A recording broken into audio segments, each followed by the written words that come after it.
Produk baru dari Lutfi Aka, alat cekok untuk sapi, kambing, domba, dan lain-lain. Digunakan untuk memberi obat cair lewat mulut. Bagian ujung bisa diganti dengan jarum suntik juga. Mantap. Ya, assalamualaikum warahmatullahi wabarakatuh. Salam sejahtera bagi kita semua. Saya namanya Nanang. Saya di Desa Karangsari, Sapuran, Wonosobo. Kalau berternak itu saya mulai terjun itu dari saya lulus SMA. Sistemnya itu saya buat yang digemukkan sendiri satu kandang, buat yang buat jual beli satu kandang. Jadi selain berternak juga jual beli sapi ini. Mantap ini. Ini awal mula bisa terjun di dunia persapian seperti apa, Mas? Saya itu dari kecil bapak kan udah jadi pedagang. Saya juga ikut lah, daripada saya mau bingung habis lulus sekolah mau ngapain. Bisa ikut dagang gitu. Ya ada senengnya, ada susahnya juga gitu. Mantap ini. Dan memang ini jenengan generasi kedua atau dari dulu mbah-mbah sudah jualan sapi? Dulu itu simbahnya bapak saya itu juga pedagang. Terus bapak saya jadi, terus saya yang ya bismillah lah, ini bisa mau nerusin gitulah. Jadi ini generasi ketiga? Kurang lebihnya ketiga. Dan selama beternak ini, Mas, suka dukanya seperti apa? Atau selama menjadi penjual ini suka dukanya seperti apa? Kalau sukanya itu ya pas hari Idul Adha itu kan rame lah, Mas, gitu. Banyak konsumen datang, terus di pasaran juga rame. Tapi kalau dukanya itu kalau dia musim-musim kayak gini di pasar tuh sepi, Mas. Kadang bawa 3, 4, 5 nggak laku. Kadang cari pakan juga susah. Buat rumput yang terutama itu kalau di daerah saya masih susah itu rumput. Iya. Kalau biasanya untuk pakan sendiri ada apa aja, Mas, di tempat panjenengan? Saya itu kadang ada hijauan, seperti itu rumput kelonjono sama itu jagung manis, itu daun jagung. Terus biasanya sama odot juga ada. Dan ini pengalaman panjenengan ini kan juga menjual ketika Idul Kurban, Iya. Paling banyak dalam satu momen Idul Kurban itu bisa menjual berapa ekor? Kalau itu sekarang itu kadang nggak nentu ya, Mas. Kemarin itu sebelum corona itu malah dikit saya. Kurang lebihnya ya 20 ekoran. Itu di tahun 2018-an. Terus pas hari pertama corona kemarin itu kisaran habis 30 ekoran. Juga tahun kemarin ini juga kurang lebihnya 30-an. 30 ekor. Itu rata-rata konsumen daerah mana, Mas? Konsumennya kalau yang di Jakarta kemarin cuma 5. 5. Jakarta juga ada, Semarang juga ada. Semarang terus sama lokalan sini banyakan betina. Malah betina yang untuk kurbanan. Iya. Tapi yang luar kota itu biasanya jantan, Jantan. Biasanya sapi yang dijual kisaran bobot berapa atau dari harga berapa sampai berapa? Biasanya itu harga, Mas, kalau punya saya itu di kisaran harga. Kalau betina itu di 14,5. Terus sama yang jantan itu di kisaran harga 15 sampai 25, 30 gitu. Itu yang paling rame. Iya. Tapi kan tahun kemarin juga ada yang 1 ton ini, Mas. Iya, yang 1 ton itu laku di Bandung. Dulu sebelum lockdown itu ditawar 75. Terus pas mau puncaknya lockdown, akhirnya saya jual 65. 65 aja saya anterin ke Bandung. Itu selisihnya 10 juta sendiri, teman-teman. Karena efek pandemi ini, efek lockdown ya, harganya turun sampai 10 juta.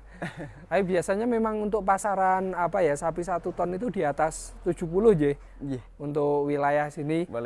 Kalau misalkan penjual daerah Jakarta mungkin sudah menjual di kisaran di atas 100 juta aja. Iya, bisa lebih gitu.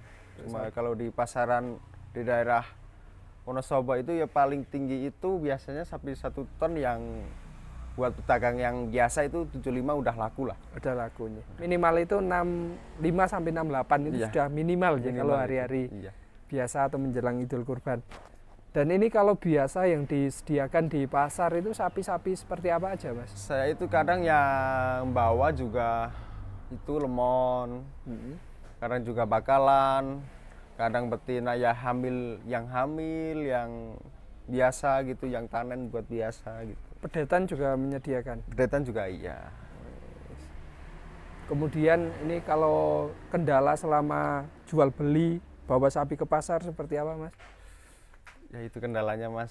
Kadang sepi gitu di pasar, bawa pulang itu udah bawa 5, 4, 3 pulang semua, nggak laku. Jadi selain apa, kita sudah kehilangan di tenaga, mengeluarkan di tenaga, juga kita kehilangan untuk transportasi jadi Iya, biasanya. transportasi yang penting itu udah hilang lah. Ibarat kalau berangkat pasar ke Wonosobo gitu aja bawa 4 sapi udah kisaran habis 300, 400, belum kita buat makan. Kemudian untuk sapi yang dijual tadi, Mas Nanang, itu rata-rata didapat dari daerah mana? Saya dapatnya biasanya dari petani daerah lokalan sini aja. Di daerah Wonosobo, Sapuran, terus sama Kalikajar, masih di sekitaran Wonosobo lah. Gitu. Kalau untuk belanjanya yang dalam jumlah banyak, biasanya dari daerah mana? Dulu itu dari bapak saya itu dulu di daerah Semarang, Grobogan, Bluro, terus sama Kebumen, Ambar Ketawang juga, Muntilan juga. Jadi keliling Ya. di Tapi pasar-pasar sekarang mencari ya. sehabis pandemi kayak gini di lokalan sini aja. Mungkin di wilayah sana juga harga sudah tinggi aja, Mas. Ya, sekarang lebih tinggian sana daripada sini. Kayaknya saya mengamati di pasaran itu sama aja lah. Kalau jauh-jauh di sana juga transportasi juga mahal juga, Mas. Jadi enakan apa ngambil lokalan kalau Iya. untuk sekarang. Mungkin karena efek pasarnya sepi juga aja, Mas. Jadi harganya juga agak turun. Iya. Peminatnya juga tidak begitu banyak. Kalau saya amati juga apa orang itu yang beternak kayaknya juga lebih sedikit dibandingkan dulu, Ya, sekarang udah berkurang lah, Mas. berkurang. Soalnya Minat di ternaknya berkurang. iya, faktor dari kadang kan petani saya amati kadang udah pelihara 5 bulan, 1 tahun, nggak untung, kadang ada yang rugi gitu kan, jadinya petaninya agak Malas nih. ya itu faktor kadang kan ada si penjual yang jualin itu masukin harga itu lebih tinggi, ketinggian gitu. Sama perkembangan sapinya kadang juga petani kan kadang kurang, pengobatan juga kurang gitu. Biasanya yang sangat menentukan ini kalau di petani yang menyebabkan petani tersebut rugi apa menurut jenengan? Biasanya itu kesehatan, Mas. Sepertinya sapi cacingan tapi nggak diobatin. Sama faktor kandang biasanya. Kandangnya kadang kan ada yang seperti kolam itu nggak diurus Iya. itu. Jadi perkembangan sapi kan kurang baik lah gitu. Dan ini, Mas, untuk saran-saran bagi peternak pemula seperti apa? Atau yang ingin memulai peternak sapi? Kalau bagi saya itu yang mau beternak, yang penting itu satu bisa sayang dulu sama sapinya. Terus mengamati kesehatan yang gimana, sapinya kurang sehat atau gimana. Sama jangan pelit-pelit buat berobat lah, ibaratnya beli obat cacing atau obat vitamin gitu. Pertama masuk beli sapi, kita ya disuntik vitamin juga bisa, diobat cacing kalau sapinya cacingan.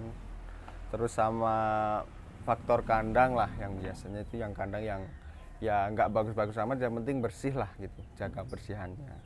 Dan ini selain pengungkan kan ada breeding. Menurut jenengan prospeknya bagus mana? Kalau pengamatan saya itu lebih ke breeding, Mas. Kalau breeding kita seandainya beli babon harga 20 lah. Ntar kita IB beranak, anaknya kalau laki-laki bisa laku 15, jadi kan babonnya masih juga Masih utuh, ya. masih utuh. Artinya gitu. pedetan itu keuntungannya Keuntungannya bagi peternak, petani, ya, iya. petani. yang enak kayak gitu mas, lebih untung ke itulah. Kadang-kadang beranak berapa kali modal udah nutup.